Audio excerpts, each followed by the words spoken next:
So in that time, you've probably seen a lot of change. What's changed the most and how have you adapted? Yeah, I mean, fundamental change across the industry. When we started that 22 years ago, we were a leasing software company. We worked in Forte, and obviously the world has fundamentally changed and moved on since then. I think one of the key shifts, certainly that we see, is how technology is being viewed.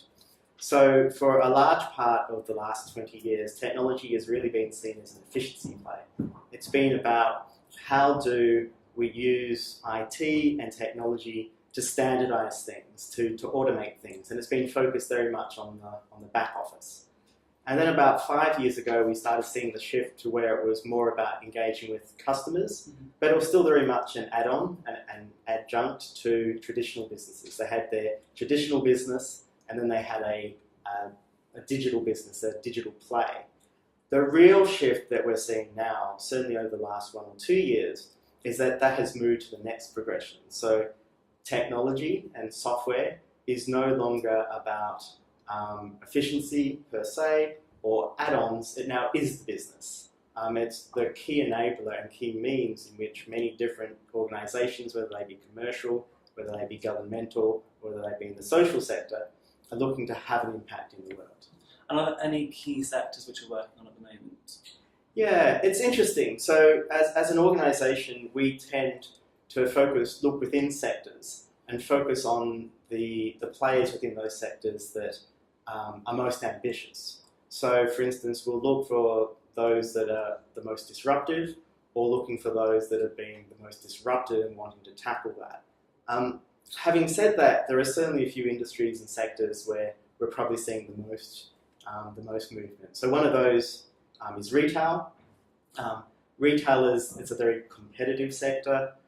It's very consumer focused and customer based. So retailers are always looking to understand how do they engage more with their consumers to gain the upper hand, to gain a competitive advantage. Another area which is seeing a lot of change, a lot of technological adoption, is the travel industry and airlines. So, for instance, I think traditionally airlines were not someone you really dealt with directly. You went through a travel agency. Travel agencies have been very rapidly disintermediated, and the airlines, which is also a very competitive industry, are looking for ways and means to gain loyalty and interaction with their customer base. And then there's some fascinating, further out there sectors and industries like the car industry.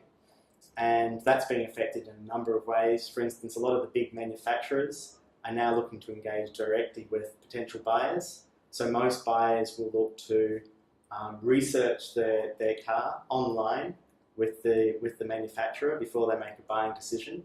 And some of those manufacturers are going the next step and then enabling you to order your car online, have it shipped out to you, have a test drive before you decide whether to go ahead with it or not.